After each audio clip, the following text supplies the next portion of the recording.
The following podcast is a W2M Network original production. Visit W2Mnet.com for all of our other great podcasts, plus news, reviews, articles, and opinions from the worlds of wrestling, video games, football, and entertainment.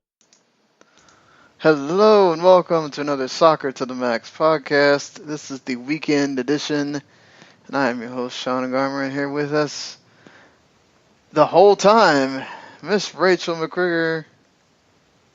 I missed everyone. It's good to be back. Well, it's always a better show with you on. We try to hold it down, but it's not the same without you. So, well, you guys do a good job regardless. And Erik, I feel like it's not been that long. It hasn't, but it feels longer for me than it really has been, but I guess the fact that it's earlier at night and I'm not drunk kind of compensates for things. Yeah, that's always helpful when we're doing a podcast before midnight instead of after it. Thank you, MLS, for having games at normal hours this weekend. But yeah, so we just got done pretty much watching this FC Dallas and Houston game. So before I get started, I should have told you what's on tap here today. So there's not a lot of news, but there are big things to talk about. As MLS just ended with their weekend. We'll talk about the weekend.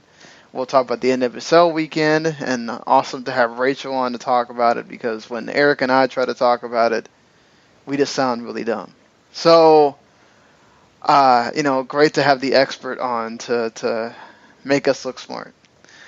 And then we all get to talk about the U.S. Double here, with the U.S. men's national team under 20 team advancing to the knockout stages, winning their group.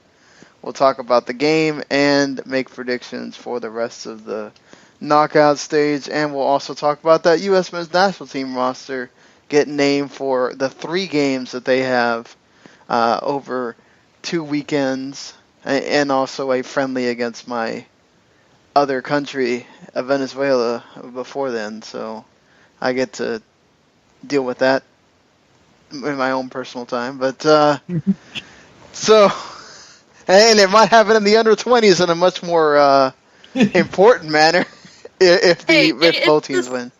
It's the same situation I had when the U.S. women's national team played Russia, so I can sympathize with you, Sean.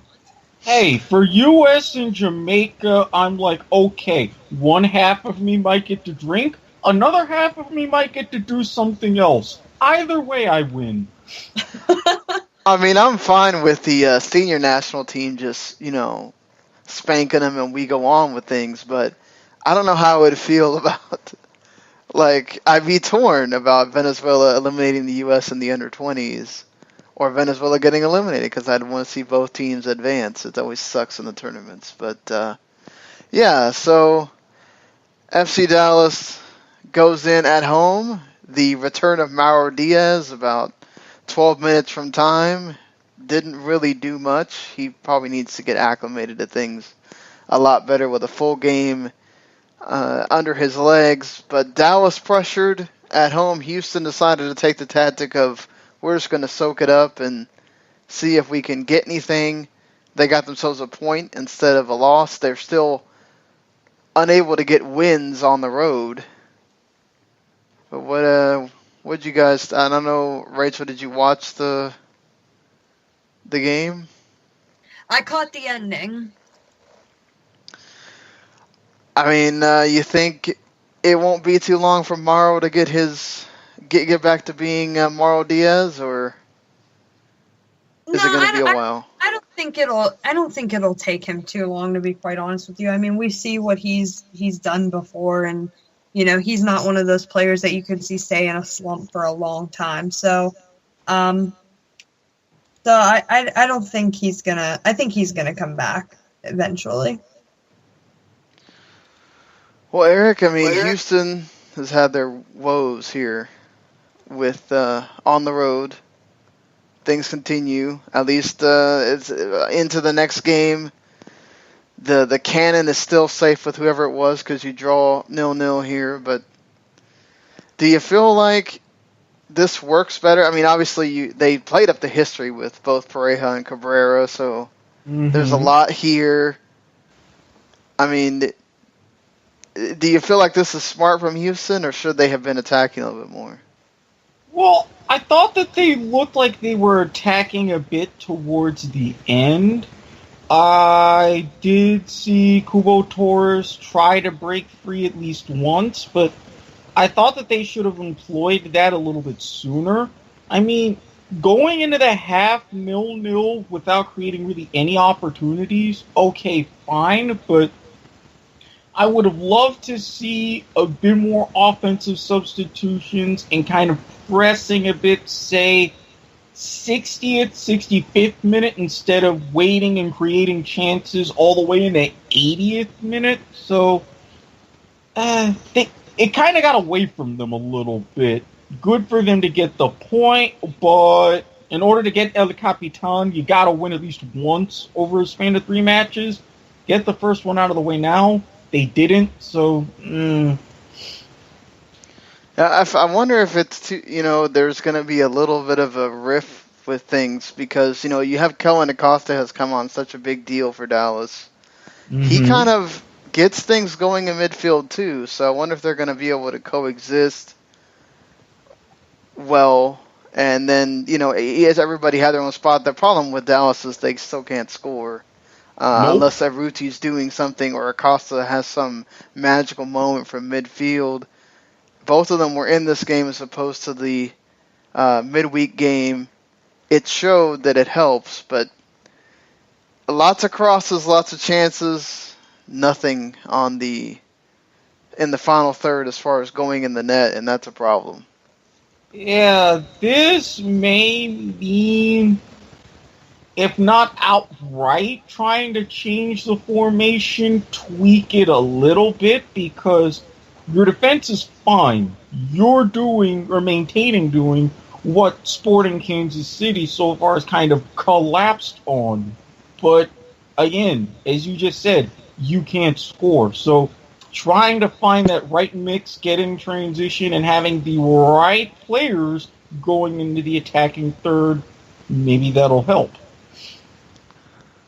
I felt like being less direct might have helped a little bit tonight, as they weren't doing the whole let's hoof it up there and see what happens mode that they've usually been doing. They've been trying to play out of the back, and let's see. I think once you get Morrow in there, figure it out how you're going to do this, they might get into a better rhythm. But it was a Derby game, and we go from one to another with Seattle and Portland in the Cascadia, and Seattle gets the really, really early goal.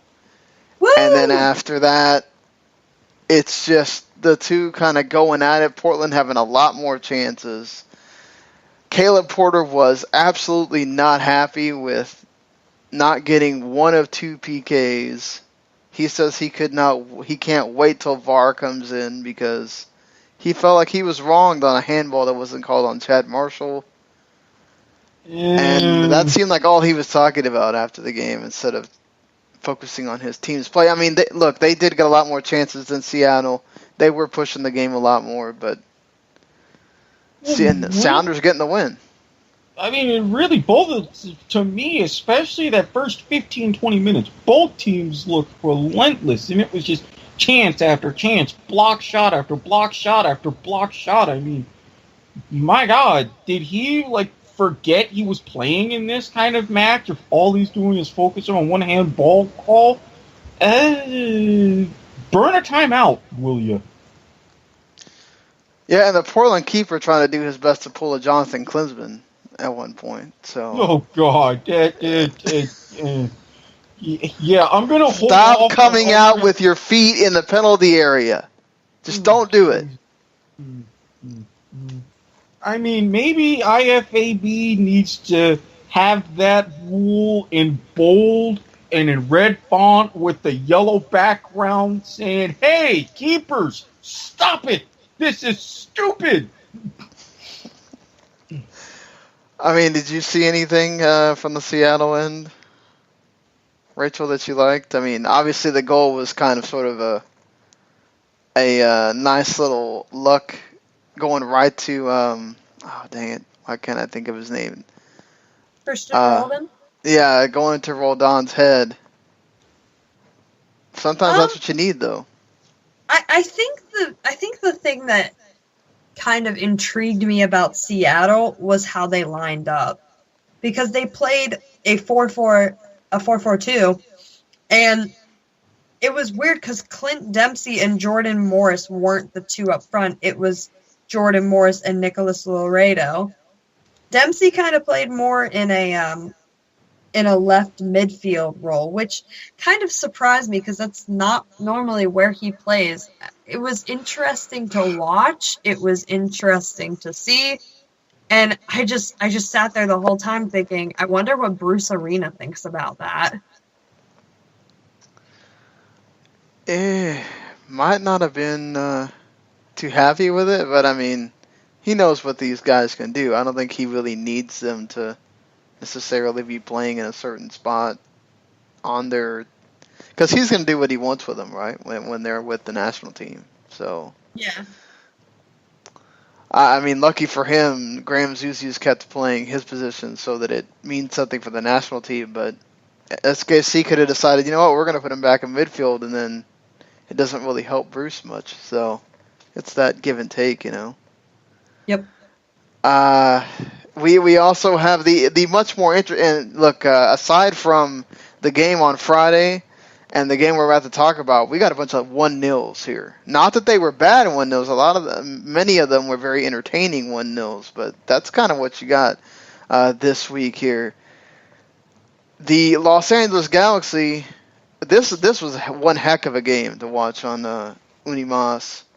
The unfortunate own goal from Victor Bernardes kind of set things in motion for the Galaxy to get that last beautiful hookup between Alessandrini and Giovanni Dos Santos for that header. But before then, it was just back and forth, 2-2, Wando scoring, Giovanni Dos Santos scoring again, more, was that, I think, Hosen scoring for San Jose, so lots going on, lots of chances, no defense, which has been the call for when the Galaxy play anyone pretty much. But when you got so much going forward, I don't know that you didn't have to worry about it here. I mean, in this case, the kind of lack of defense was forgivable, especially in the first half, because the second half it was much, much calmer. But at the same time, if you're going to forget about defense, know that you have to finish your chances because, well, the Galaxy did. Alessandrini's making a case for, yeah, I don't know if that's, do they do Rookie of the Year with just anyone, right? It doesn't have to be a young guy. He's certainly making that case for himself. Mm-hmm. Or at the very least, MLS All-Star Team, maybe? Yeah, I mean, if he's not on it, I don't know what they're watching. He's been tremendous this year. He's been the thing that makes the Galaxy go, honestly. Even more than Gio. And might as well, I look terrible making this pick because Columbus got absolutely blasted in Toronto, 5-0. Toronto wins the Trillium Cup. Lord. Go back in your predictions. I'm probably going to set myself up for failure in the next 15 seconds, but did I not pick Toronto to win this one? Yes, you did pick Toronto. Thank you. They didn't even need 11 players to score a goal. No, but I mean, all that matters is when you're already up a bunch. I mean, what are you going to do? Vicente Vasquez has been absolutely tremendous for Toronto. I mean, you can look, they're talented all over the place, but Vasquez has just been great. I mean, yeah. I think we made a joke about them signing him and being like, well, I don't know how much he's going to add, and then he's been the kind of constant there in the middle for him. Well, it kind of helps when you have also a lot of your top players suspended or injured for various reasons, and then Yeah, it's one of those. It's like, yeah, never mind. There was no reason for us to freak out whatsoever. Now, I really hope some of this magic rubs off on another team in Toronto that's going to start play in that stadium in a couple of weeks, because God knows they're going to need it this season. Should we just give the MLS Cup to Toronto right now? I mean, that's the way it's looking right now. See, yeah, they are on a tear. Competition. They've got some competition. Some in a very small number. Yeah, I mean, I don't know, like, I would say have yourself a round robin between who? Toronto, Atlanta, Chicago. Can't think of really anybody from the West. No offense, Rachel. None taken. You might have to start putting the Red Bull in that conversation, too, on the east side. They're too much of a roller coaster team. Yeah, but so are Atlanta, if you're going to put Atlanta in there.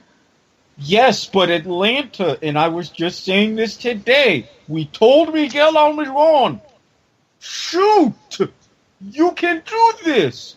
What has he done the past couple of weeks? Shoot. What has happened? He has scored. End of story. That's all that matters. He figured it out. Hey, stop relying on the people. Just look at myself, and bam. They were up 3-0 for most of the match. Jack Harrison gets one back. It wasn't enough. What's funny is this is right off the same week where you have David Villa have an interview where he calls this the best NYCFC team ever. That's not really that much of a stretch considering. And yeah, how many NYCFC teams have there been? Yeah, seriously. Seriously.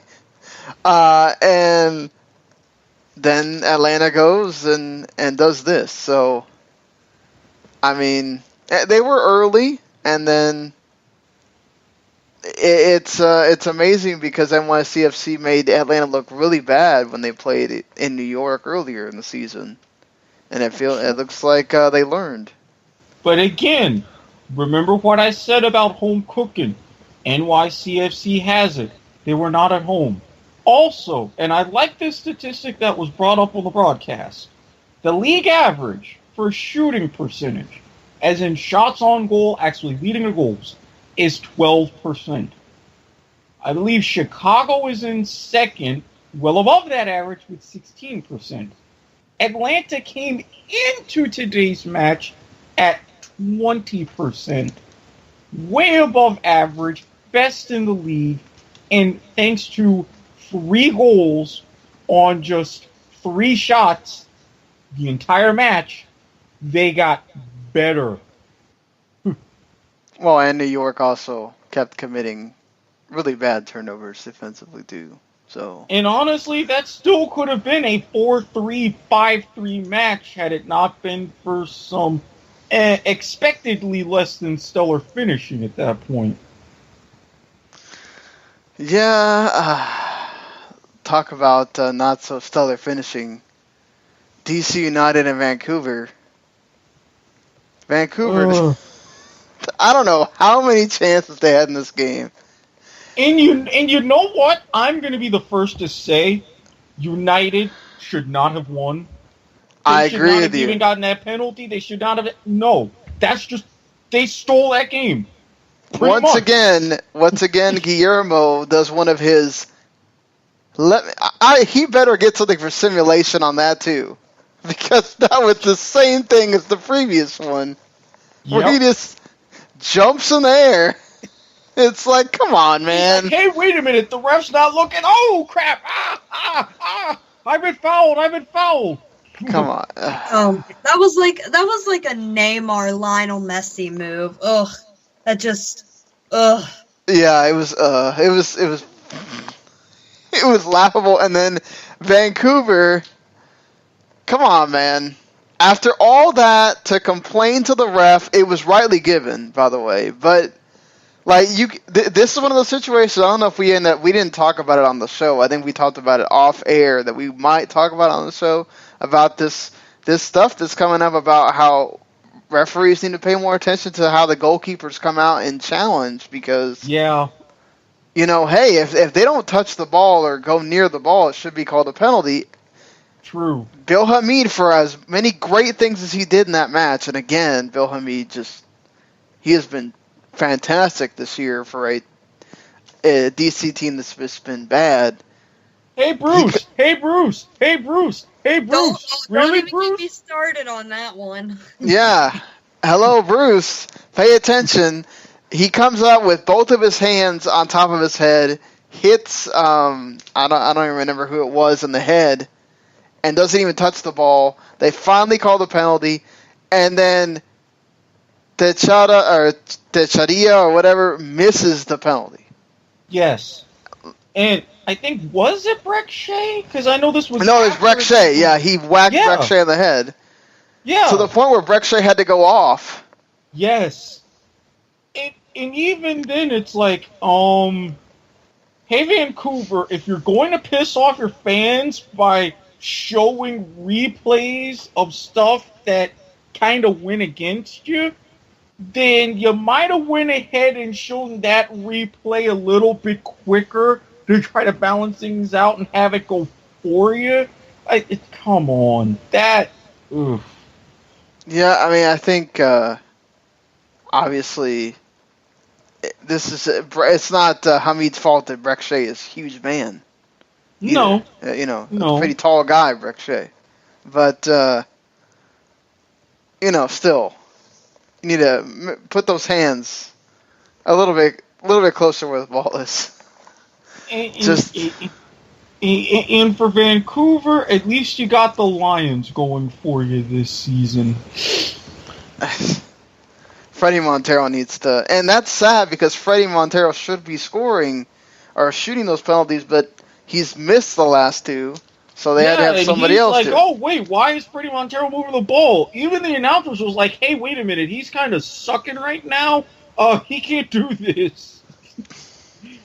And okay, they decided, okay, fine, let's take someone else. They miss! So it's like, are you not practicing these sorts of things? Apparently not. We both got that one wrong. We'd picked Vancouver. So, See, DC United? You did...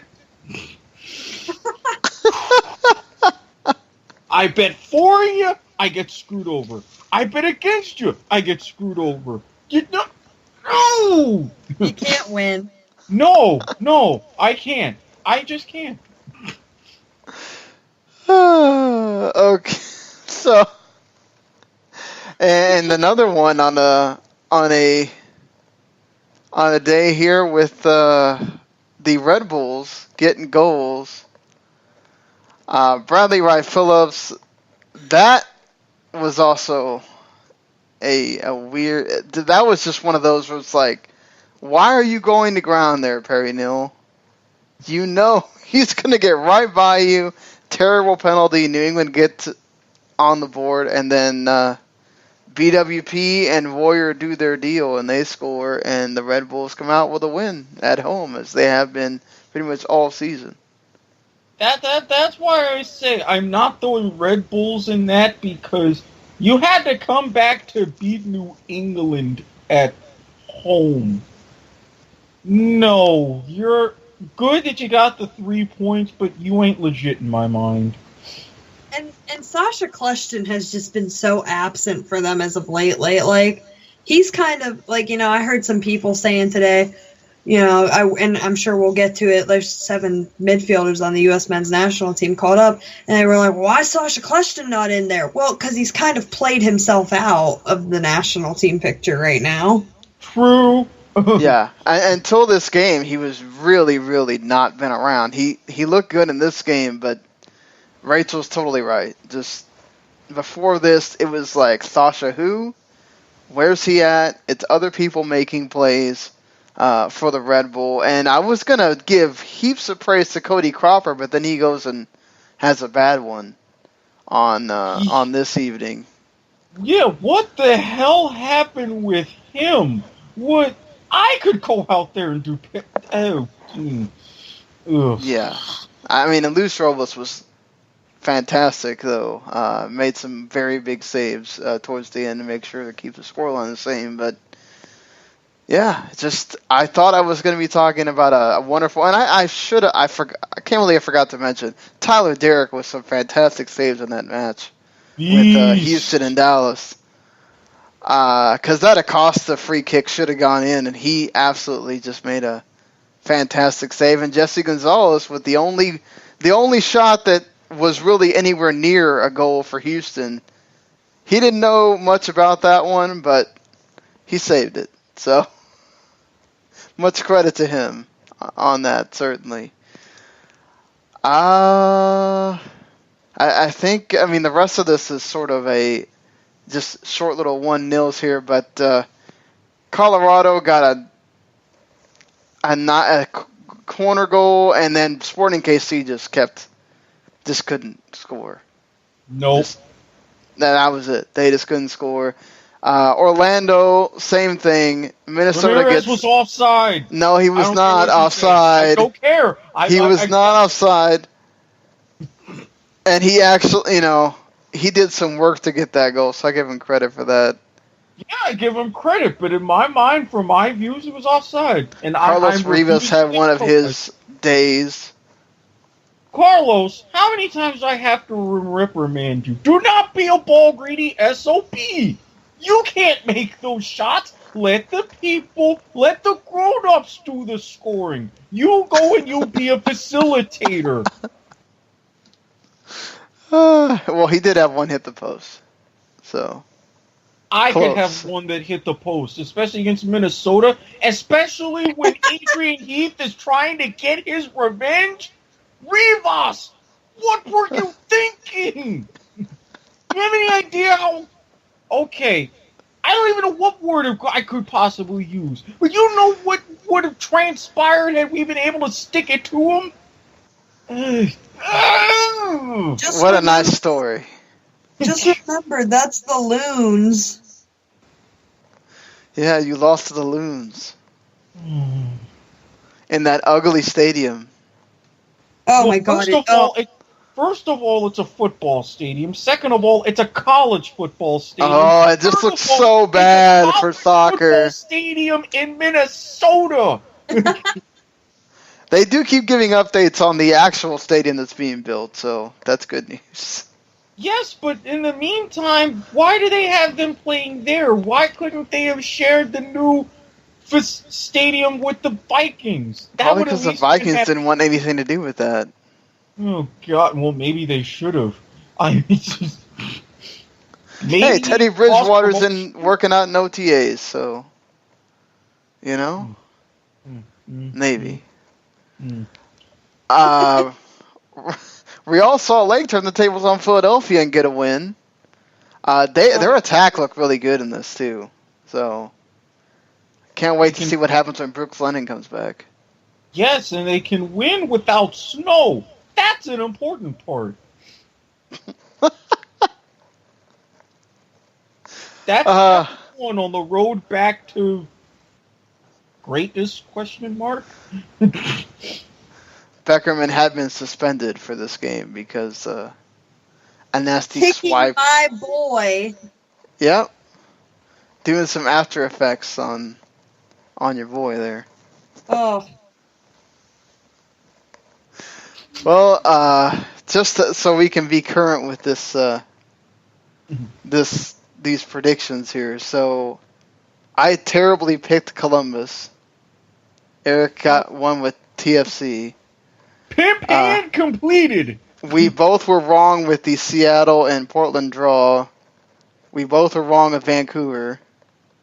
I picked the draw and Eric picked the New England win, so we were wrong there.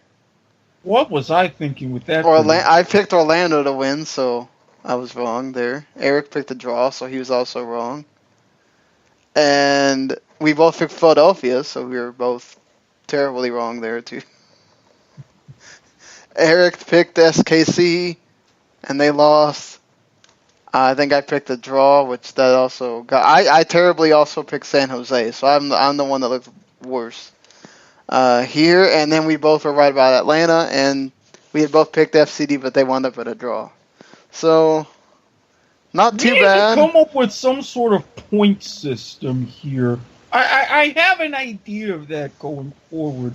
Now, granted, it'll make us look even more stupid than we already do with our predictions, but it's an idea nonetheless. You can't predict this league. It's just every week it's the team that isn't on the roll that wins. And you're like, what the hell? I feel like I know something about this league. And then, no, I don't. So, that's sort of what they do. And yet you still are against me when I'm saying Nashville needs no part of this. Oh, God. Are we going to bring this up every podcast? This has nothing to do with Nashville. You're talking about it. Look, I'm just saying, you're the one that keeps bringing things up. And we are on the eve of Game 1 of the Stanley Cup Finals. I have already been asked for the multiple predictions on this aspect. And I'm just saying... You know what? I want Nashville to win just to stick it to you. Hey, I'm rooting for Nashville too. PK Subban, even though my brother's a Penguins fan. I'm still telling you, that doesn't work that way. If Nashville wins, that's good for the soccer chances. I tend to disagree with you because I think Nashville fans were like, look, we got a Stanley Cup. The Titans are on an upswing. The Grizzlies are right nearby, and I will stick by this. If Vanderbilt wins the SEC East, then I will support. Oh my God, that's not never happening. So what? Well, then there you Either is go. them winning the Stanley Cup gonna happen? Go Penguins! There, see, Rachel set everybody straight here. So let's get to this U.S. men's national team roster. Which, as far as I know, they are not playing a game in Nashville. So that they're playing in Colorado in Estadio Azteca and Rio Tinto. So see, because they're smart. Dawn, take a lesson from this. Please continue. What the hell does that have to do with anything? Well, Cincinnati is picking a stadium site, by the way, for their attempted chance at trying to get MLS expansion. It's apparently between 3 places, but that's all we have. That's all we have for the expansion talk this week. So anyway, they pick 4 goalkeepers for this national team roster. I'm fine with Ethan Horvath. Look, Romano's been fine, but I feel like he could have picked a bit Bill Hamid. Why is Brad Guzan still getting picked and he's not? Oh my God! No, listen. Bill Hamid, Tim Howard, Ethan Horvath. Done and done. Although I do have to make a note and say I did kind of want Sean Johnson to get picked for the sole factoid that Fabian Johnson named his kid that, so I just wanted to see the interaction. But anyway, Bill Hamid, Tim Howard, Ethan Horvath. What is so hard to understand about that? Apparently... I can't make any argument against that. And I mean, okay. I also have to point out, right now, does Atlanta even want Brad Guzan? Oh, God, who knows? I mean, yeah, that's... He'll probably get benched there, too. Probably. 11 defenders: Matt Beasler, John Brooks, DeMarcus Beasley, Jeff Cameron, Timmy Chandler, Omar Gonzalez, Matt Hedges, Tim Ream, Jorge Villafana, DeAndre Yedlin, and Graham Zusi. Yay, Yedlin! I definitely approve of that choice. I love the pick of Yedlin, but and I hate to say this because I am a fan of his. Why did John Brooks get picked? He has not played in a Bundesliga match in a while, and he's been struggling. He's got lingering injuries. For the U.S., he always plays well, though. Yeah, but at the same time, I'm also questioning Beasley, especially after him taking a little bit of a knock tonight. Yeah, I'm not. With this position of the hexagonal, do you think that's wise? I mean, again, he's a constant. So. And the only place for constants is math and physics. Well, I'll just say that. Go ahead. The only argument I can see being made for Beasley is, and this is barely even an argument, is that he has experience. But guess what? So does Matt Beasler. So does Jeff Cameron. So does Omar Gonzalez. And I'm fine with if you just play Villafana at that left back spot, leave Beasley off. But play Villafana at left back, Fabian Johnson at left mid. There's your solution to a problem. Done and dusted. Yeah, speaking of midfielders, you got Kellen Acosta, Paul Arriola, Alejandro Bedoya, Michael Bradley, Fabian Johnson, Dax McCarty, Darlington Nagbe, and Christian Pulisic. I'm sorry, but I just can't get on this Darlington Nagbe hype train. And now that Fabian Johnson is back, Nagbe's hitting the bench. He's just coming back from injury too. Like, why? He's been a bit of a driving factor for Portland, so I can see where Bruce's head is at with that one. Yeah, the Darlington Nagbe thing is just going to keep happening. I can say that, and God forbid it happen. I do not want it to happen, but it's hard to deny the fact that, Fabian Johnson has had some injury problems. So, I mean, Darlington Nagbe is a good backup for him, but that's what people need to understand. When you have Fabian Johnson and Darlington Nagbe, Johnson's going to get the start, no matter what.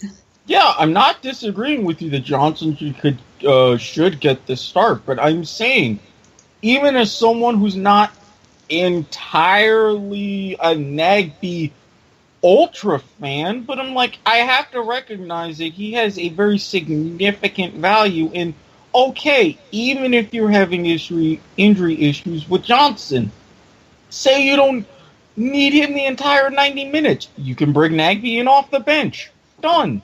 And another thing too, and maybe an unpopular opinion, I don't, first off, take one of the goalkeepers out. What does Danny Williams have to do to get a spot? I mean, you've got, so look at Tim Ream. He's playing second division English soccer. So is Danny Williams. Both of them just competed in the playoffs to get to the Prem, and Danny Williams' Reading just beat Tim Ream's Fulham. And Danny Williams has been playing really well for Reading. What more does this guy have to do to get his Bruce Arena's attention? And as a throw-in for that one, Yedlin got Newcastle promoted. So, yep. Always not see Newcastle back in the Prem. I'm not gonna lie. True. There was also a thing, speaking of midfielders and Fabian Johnson, and maybe we could get to this another podcast or something. I read something that there's a link between Bobby Wood and Fabian's Borussia Mönchengladbach. Oh. Yeah, I mean, I've also seen Bobby Wood in Dortmund talked about too. Yeah. So, that's another American, Josh Sargent, going to Werder Bremen. So this is like back in the 90s now. All the Americans are going to play in Germany. But you have to look at that, too, and think, is he just going to be another Aaron Johansson who went to Werder Bremen and didn't play? I feel like, this is a little bit of a different stage, though. Doing it in the Dutch league is great and all, and then coming to Germany and trying to prove yourself. But I think when you do it on an international stage, you're looked at a little bit differently. Well, of course you're looked at differently, because everybody sees outside of maybe Twente and Ajax, maybe one other club, the Dutch league is pretty much a joke where you don't score. That's how it has been. Or you do score if you're Aaron Johansson. Well, yeah, exactly. But that's just like one player. And I mean, why do you think you're not even factored in with the same multiplier that the Spanish or the other leagues are when you're talking about the European Golden Boot? That said, doing this at the U20s, he's like, yes, I'm not just doing this because I'm in the Netherlands and everybody's eating brownies. I can legitimately score. So forward. Hey, now, don't knock some brownies. When you're done right, they're delicious and everything will be shiny afterwards. Very true. Especially you got some green in them.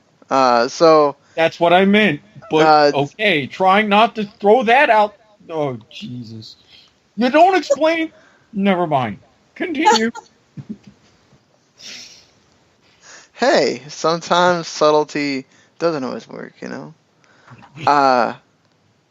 Forwards, Josie Altidore, Clint Dempsey, Jordan Morris, Bobby Wood, the expected guys. I still think if you even went down to 2 goalkeepers, bring in maybe Jossie Zardes. I mean, I don't know. I feel I explained this to a friend. I don't feel today. like he's doing that great with the Galaxy right now, though. That's why. No. That's why I'm saying if like the only reason he would be in there is if like something happened to like one of the forwards or Josie Altidore or somebody just like ultimately sucks. But like, yeah. No. I was feeling like Wando would probably get called in for Jesse Zardes right now. Oh, Wando. Did you guys notice there's a name particularly missing on this list, though, that I was actually kind of happy about? Sasha Kleston? No. Jermaine Jones. Oh, yeah. What has he done? Yeah, exactly. Thank God. The Klinsmann love affair, would you? My thing is with him, too, he gets a yellow card essentially every game. So, I mean, Yeah. how much of a, like, how much do you really need him? I mean, he brings some steel to that defense sometimes, and he does like to get forward and call. You know, he does cause some things to happen at times. Tends to have more for the national team than Galaxy, though. Yeah, Ed's emphasis on at times, and if you could do that without getting the yellows and having to necessarily switch tactics and worry about suspensions and things like that, absolutely. But no, the risk-reward factor is pathetic with him. Yeah, I mean, and I don't think Paul Arriola's been that great either. And I think he's just getting called in because of the, he plays in Mexico thing. And they're playing Mexico, but, you know. How well has he done even in Mexico? Not in the Clausura, he's not been that great. There you go. So, you know, not everyone's going to be the best choice. We're always going to have this kind of thing questioning what Bruce Arena does. But I mean, you know, you got a game against Venezuela on the 3rd, Saturday. You've got the game against Trinidad, which is on Thursday on the 8th, and then on the 11th, on Sunday, it's going to get hyped to all hell. Mexico and the United States. So, some big games here for the U.S. If they can win in Trinidad, other results go their way, they could really, really be securing a spot for the World Cup, which seemed fleeting at first before Bruce got in. So, I mean, who are you let's play this game of who are you starting against Trinidad? This is a good one. I gotta sit and chew on this for a second. You want me to go then? Yeah, go ahead. Well, Tim Howard, obviously. Yeah. I would say on the defense, Yedlin on the right, Jorge Villafana on the left. I'm going to pass up John Brooks and say Jeff Cameron and Omar Gonzalez at CBs. Midfielders, I'm gonna assume that there's going to be 4 midfielders. So I'm going to put Pulisic on the right, Fabian Johnson on the left, Michael Bradley, obviously. And I think just because of experience, they're going to put in Alejandro Bedoya. I would love to see Dax McCarthy or Kellen McCosta, though. But I think it's going to be Alejandro Bedoya. Forwards, you got to play Clint Dempsey. And I want to say Bobby Wood. I'm going to give a possible maybe to Josie, but I think Bobby Wood's going to be the starter. I feel like they'll probably go with the traditional two, Dempsey and Josie, just so they can play Christian Pelusius behind them. And then I think everything else you said is pretty much no doubt, even though I have a feeling John Brooks is going to wind up getting the nod instead of Omar Gonzalez. But yeah, and me personally, especially if I were doing the starting 11, starting with Rachel's, I would change John Brooks in the back as center back. And I would actually go ahead and start Dax McCarty in that midfield simply because I think he could link up well with Michael Bradley, and those two have a very good mind in transition, especially because with TNT, counterattack always helps. Plus, I would definitely want Bradley to be able to link up to Josie Altidore up top. That way, they have a familiar connection. Altidore, even though I'm not always in favor of size over speed, Altidore and Dempsey seems like a better striker partnership. That's fair.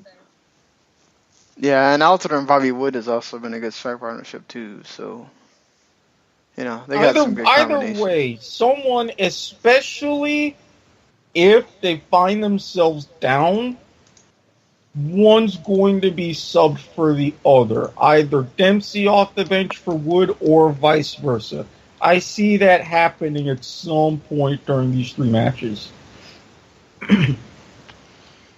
Yeah, the friendly game is going to be interesting because he can do a lot more obvious, changes and also kind of playing who he wants and not having to play the people you would expect. So I wonder if he's going to have a little fun with that or if he's going to try to give you the expected guys. You better have fun with it. This is his one legit chance that he has to tinker. Yeah, I mean, he'll tinker some more with the Gold Cup squad, too. Because you won't have the same guys playing, I'm sure. But yeah, especially after Azteca. Yeah, that... I mean... With that match, I see this as weighing two things. Crucial World Cup qualifier, the more crucial out of these two for the Hex, and there's going to be some psychological bragging rights that I don't think people are taking into account going into the Gold Cup, especially what happened at the last Gold Cup and the subsequent CONCACAF Cup after that. That was really the genesis of why, well, not so much the genesis, but that's what really came to a head of why Klinsmann's out, Bruce Arena's back. So, to me, I think there's extra writing on that than even with all of the hype coming in. Yeah, true. But yeah, I mean, let's move things along to another U.S. men's national team, the under-20 variety, as they win their Group F, thanks to a draw. They did go a man down due to a stupid second yellow that should not have been given to Cameron Carter-Vickers. He in no way tried to hit the guy in the back of the head. He was making a clearance with his head that you do all the time. Yeah, and the idiotic referee bought the guy going down. Yeah, if anything, it was just a standard 50-50 ball, and even if you look at slow motion, Carter-Vickers looked like he was almost kind of trying to get out of the way rather than do any damage, and yeah, it didn't help that the other guy for Saudi Arabia was just laying there for a little while. So naturally, the longer it went, the more the training staff came out. I mean, to borrow a wrestling term, you hard sold the work and turned it into a shoot. You get, wow, some major points there from me for the wrestling term. But, yeah, thank you to the Love Sponge for that one. No, so certainly, and they're also going to be down some more players. I forgot who else got a yellow. Altogether, it was Ander Herrera, Carter Vickers, another player, and I'm trying to remember his last name or how to pronounce it, but he picked up a knee injury, so now we're like 4 short going up against the soon-to-be mailman of New Zealand. I mean, yeah, if there is one game to not have to worry too much about losing guys for, it's against New Zealand, but still, you hate having to see, to be without a guy like Carter Vickers, who's been great defensively for the U.S., honestly. So, and I could have sworn, well, then again, with, I think, who was it? It's Derek Jones, who has also been wonderful in the midfield as the defensive midfielder. And I would have thought, with an Argentine and a Brazilian working VAR, do they hate us? Because I think they could have put their heads together and say, hey, something's up about this one. Yeah, but the referee still has to make the final decision on whether or not he's going to stop play to look at it. So if he doesn't want to question himself. Yes, but it was convenient to stop play anyway. It was right on the edge of halftime. That was a gift wrap. I know, but situation. it's not. It's just the referee has to decide, hey, I want to question this call or not. If he thinks it's not a big deal, then, especially like a second yellow, then he just says, all right, I'm confident I made the right choice, and let's move on. Yeah, FIFA, do the right thing and discipline him. Because, I mean, really, really. So let's go over these groups, and then we'll make some, again, more fun predictions here. The knockout stages start again on Tuesday morning with one game, and then you have the doubles on the 31st. So you have a triple on the 31st. So moving along here, South Korea does advance in the second spot. England beats them in the final game 1-0 to win the group. I think did we have South Korea getting through? I thought we did. I remember I did. I think I did too. I think I had Argentina instead of England, though, and one of them getting a best third. This is one of the groups that does not get a best third at all. It's Argentina wins, but it's not enough. They only have 3 points, and they do not go through. So the multiple-time champion Argentina doesn't even get to the knockout stage. Venezuela surprises everybody with a goal difference of +10, beating Mexico 1-0 and topping the group with 9 points. Germany gets a sneak of a win against Vanuatu, and they get the best third there, and Mexico goes in second. I said that goal difference was going to be pesky. I think I might have given Venezuela a best third spot. I did not think they would win the whole group. So that's amazing. Germany winds up as the best third. That's a total shock, I think. Zambia winds up winning Group C as they lose to Costa Rica, which gets Costa Rica in as the best third. And Portugal gets in as a best third after they beat Iran thanks to an own goal by Iran, which Iran was playing for the draw because that would have got them in instead of Portugal. So sometimes playing for that draw doesn't do you very good. No, and I admit I kind of gave a little bit too much credit to Iran because alongside Saudi Arabia, those are like the two West Asian powerhouses, but yeah, you gotta play to win, and then what happens happens. Uruguay ends up topping Group D as expected, but they don't have the greatest of showing against South Africa to close out that group. Italy and Japan go to a tough 2-2 draw to get both squads in. Japan is the best third, and Italy in the second spot. I think that's the lineup that we had here, so we got that one correct. I figured, especially with Japan, yeah. And then Group E, France, of course, blasts everybody in the group, and New Zealand goes through instead of Honduras because they got that draw against Vietnam. Vietnam, could have had a shot had they actually, won this game against Honduras, but they did not. And because Honduras only got 3 points, they did not go through. Bad CONCACAF, bad. And well, I mean, it's Honduras. It's not necessarily bad CONCACAF. That's Honduras is known for having good young players, though. So that's but good young players and a good young team. You should be beating New Zealand. Come on. No, I give you that one. I swear. If anybody randomly hears me chanting at 1 or 4 in the morning, mailman, I'm watching the New Zealand All Whites. I don't think they're actually. I think they're not doing any 1 a.m. matches for these. I think they're all at either 4 or 7.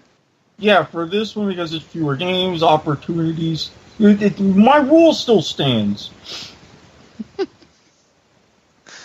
So then you have the U.S. top their group, and Saudi Arabia and Senegal get through. No Ecuador. That's a total surprise to me after doing so well in the South American.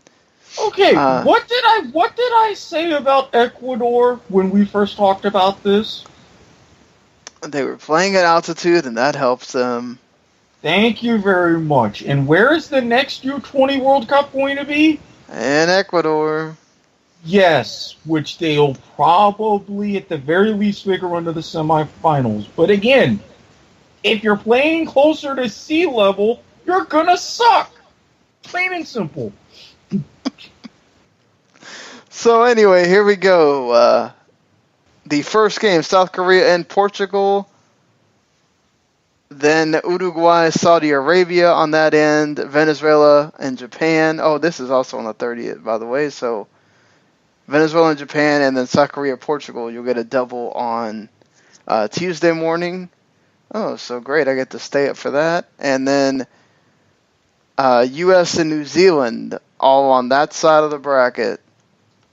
I think U.S. beats New Zealand. Man, that's going to be hard. I feel like Venezuela's been really good. I know Japan's got the home, the very close to home cooking. I think Venezuela winds up winning. Uruguay beats Saudi Arabia. Wouldn't be surprised. Venezuela takes it on penalties. I think Venezuela wins outright by a goal. Uruguay and Saudi Arabia, and then South Korea and Portugal. I think the home squad beats Portugal. Portugal has not been convincing at all. No. Uruguay blasts Saudi Arabia. Yeah, that's probably going to be 2-0, 3-0, maybe worse.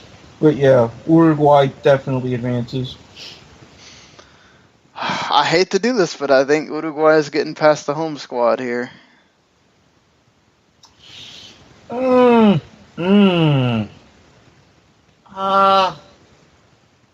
Yeah, I don't think, because with South Korea, I don't see, that's going to be another tough one, but South Korea normally doesn't have a strong team just in general, but the fact that they're at home, they're going to get a boost, but it's not going to carry them that much farther. You want to make some fun predictions here, Rachel? I would, but I have not watched. I've only watched one match, so I really don't think it's safe for me to do so. Go USA! I think the U.S. is going to beat Venezuela. I think they're organized. They can deal with the speed. They already played Ecuador, so they know what to expect on that end. I think the U.S. is going to be a U.S.-Uruguay semifinal for me. Oh!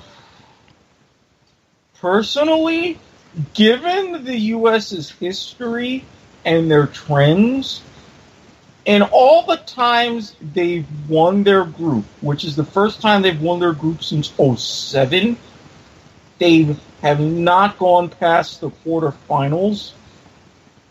I don't think they do here either. It is an all-CONMEBOL semifinal. Venezuela, Uruguay. All right. I hate to do this, but I feel like class winds up winning in the end. Uruguay. I'd love to pick the upset and have the U.S. on the final, and then have the two U.S. teams playing on the same day. How great would that be? But I feel like Uruguay is going to go to the final. Yeah, although they're going to be a little bit more tired because I think with Uruguay and Venezuela, Uruguay's going to take it, but that one's going to require extra time. It won't go to penalties, but that's going to need 120 minutes. Uruguay in the final.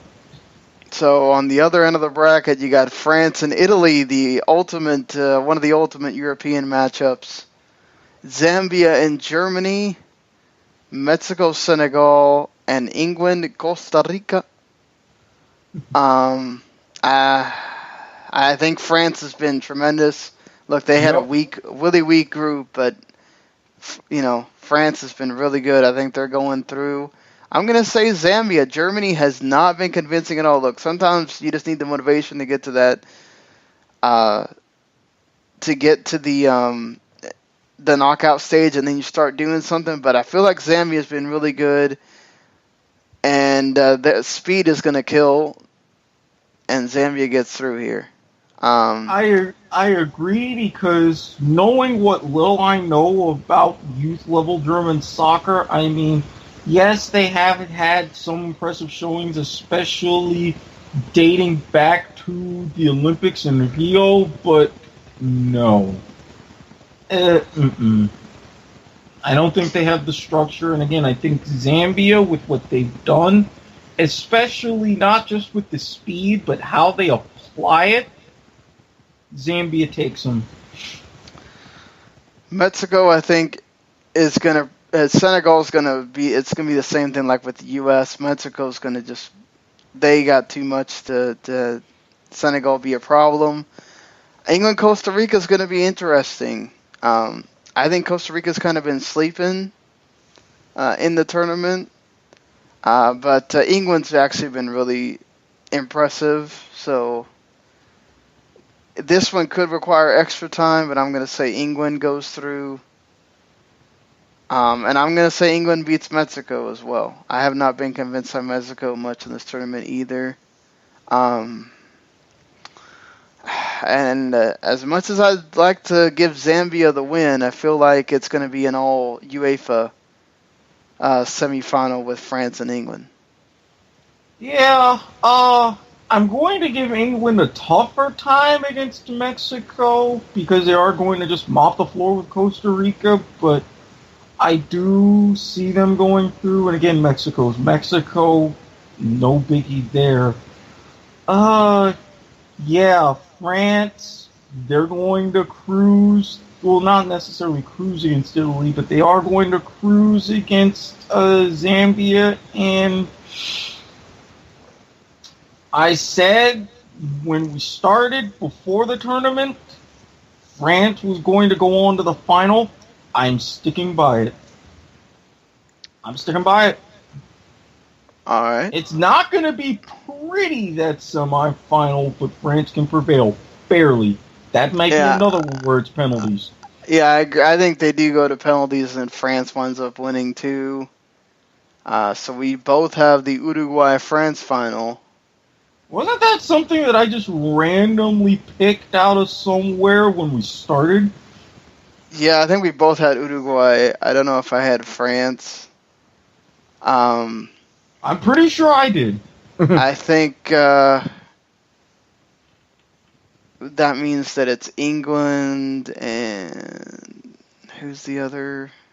Oh, you had. This is where we had different ones, right? Mm-hmm. I think the U.S. could get third or over England. For me, and then Dios mío, this is hard. I think Uruguay winds up taking the whole thing. Yeah, I do see Uruguay winning. Probably another extra time match, but Uruguay takes it. And for third, I had England and who else? Venezuela. I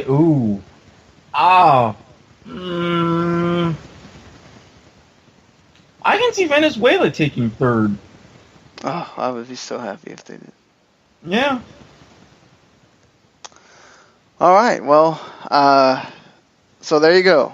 We have either USA or Venezuela taking third, and we have the final of Uruguay and France with Uruguay winning. So we'll probably be wrong, just because that's what ends up happening. But hey, you know what? These things, it's one game, and so many things can happen. It's going to be fun to watch starting on Tuesday morning. Get up at your 4 a.m. Because you're going to be watching Japan and Venezuela and then South Korea and Portugal. Oh, that might be one of those all-nighters for me. That's going to be fun for me. Might just have to go to bed early. You have fun with that one. What I'm doing at 4 a.m. theory still stands.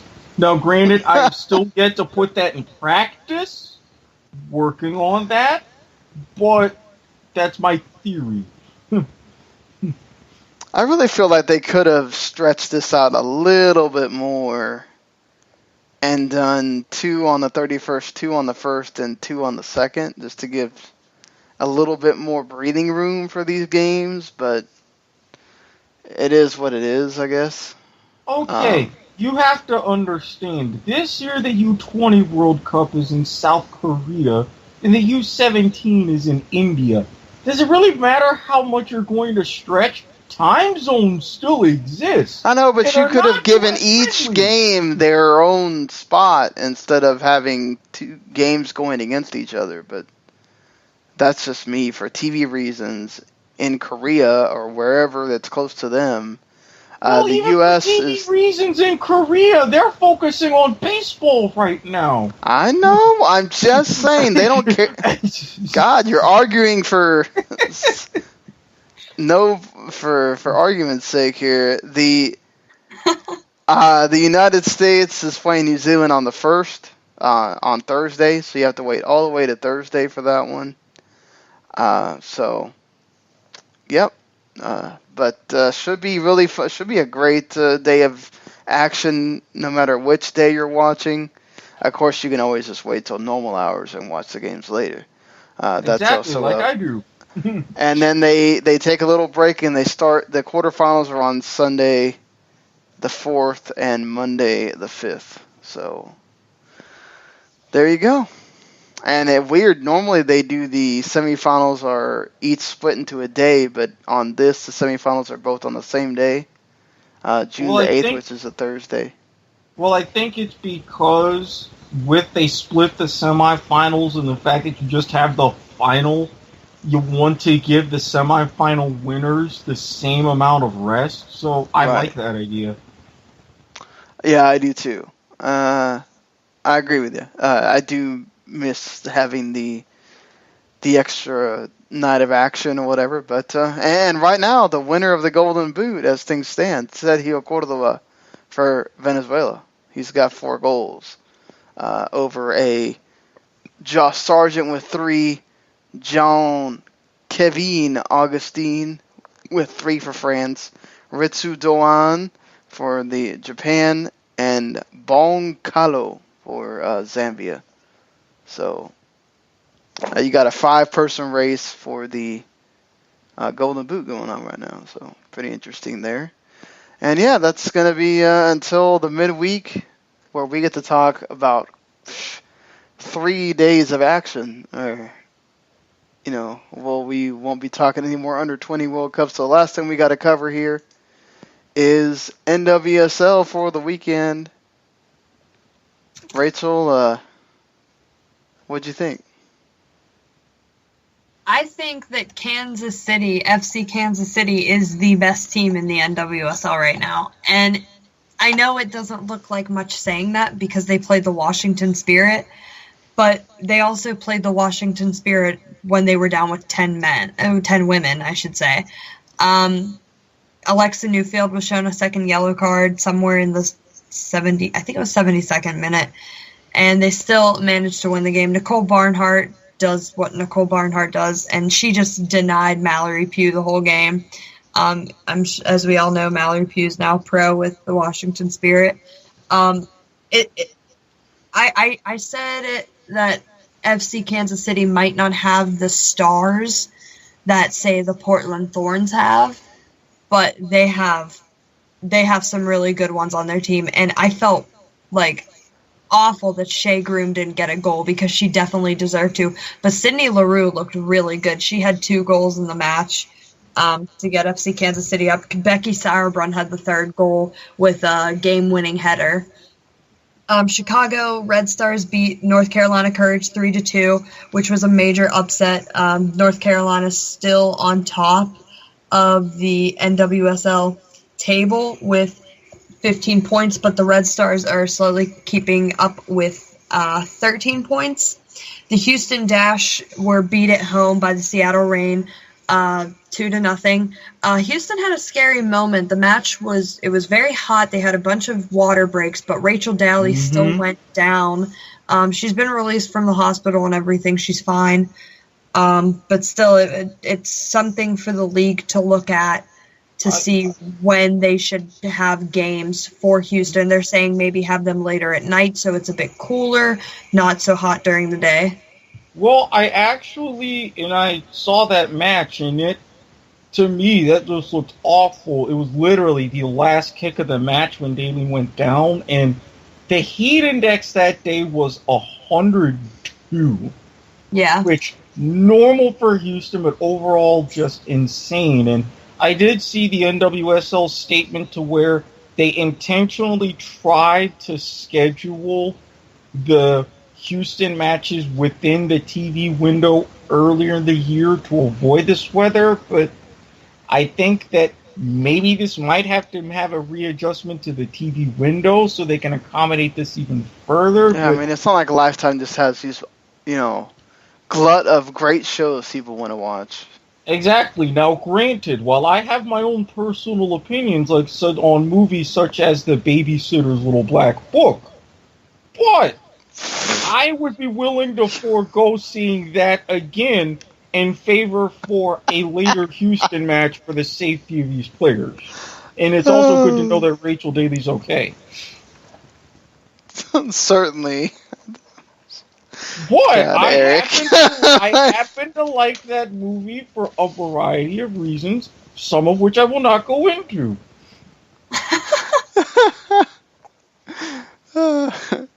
I guess moving on from that. Sky Blue keep winning.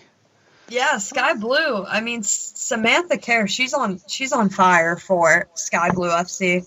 And you have to look at Orlando and think, you have Marta. And you have Marta. I was about to say, what's not working? Yeah. Something isn't. She did score in the last game, so to be fair. I'm not blaming her, but like Rachel said, we have her. And she can't do it all by herself, though. It's got to be more than one. It also didn't help that Ashlyn Harris is out for 8 weeks. Yeah. That injury was terrible for them. Last but not least, the Portland Thorns beat the Boston Breakers at home 2-0. Boston kind of shot themselves in the foot with this one. Jolie King scored an own goal in the first minute. I mean, it went downhill from there. Amanda Dine Henry, she scored in the 5th minute, and then it was just a grudge fest between Boston and Portland. Boston trying to get that goal, but it just didn't happen. Well, that's sad to hear for Boston. They never want to start off a game like that.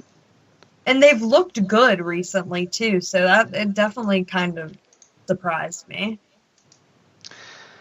So this, Eric and I talked a little bit about this on Wednesday, but we didn't get to really give much analysis to it here. The U.S. Women's National Team was named as well. And I thought some nice surprises here most of the team picks itself, but what did you think? I love that they called up Abby Smith of the Breakers. I'm glad that they a lot of people were wondering where Jane Campbell was, but she kind of shot herself in the foot when she was the goalkeeper in the match where the Seattle Reign beat the Houston Dash 5-1. Kind of puts a damper on Jill Ellis. Alyssa Nayer is definitely going to get the start, though. I was surprised to see Jaylene Hinkle get called back up. Allie Krieger didn't get called into the camp, which kind of surprised me. I'm glad Sydney Leroux is back, and if Sunday's match proved anything, it's that she's more than ready to come back. I want Boston's Angela Salem to get called in because she's been one of their diamonds in the rough this year. You know, all eyes are on Rose Lavelle for sure, but Angela Salem has just been a rock in the midfield for them. I don't know what more she has to do to get into that position. Easy picks to bring in. The normal people, Julie Johnston-Ertz, Klingenberg, Becky Sauerbrunn, Casey Short. Obviously, the midfield and the forwards look pretty much the same. The forwards, though, the thing that I wonder is who's going to start, because there's really no connection when Alex Morgan and Crystal Dunn are up top together, or Crystal Dunn and Mallory Pugh. It doesn't really seem like much of a connection.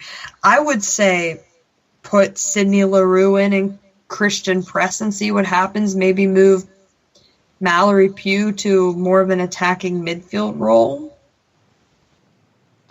Yeah, she could be the, you've kind of made that comparison. Why not try to do that? The Christian Pulisic role of just try to connect to the two up front. Yep. But other than that, it's a pretty basic roster. And who are they playing for these Sweden games? and Norway. Both in Europe. Yeah, and the Sweden matches. Yeah, that's going to be an intrigue. And again, time zones reigning supreme. It's on Thursday, June 8th at 1:30 Eastern Time. So yeah, I'm going to have to try to sneak listening to that at work. Oh, so we got both national team games going on that day. Mm-hmm. And when's the that's the Sweden game? When's the Norway game? June 8th, I think. That sounds about right. So when's the Sweden game then? I thought the Sweden game was the 8th. I don't know. Let me check here real quick. Maybe I'm getting my dates mixed up. I think one might be the 11th. Let's see. Oh. Yeah, Sweden's the 8th. Yeah, Norway's the 11th. Oh, fantastic. So a double match day.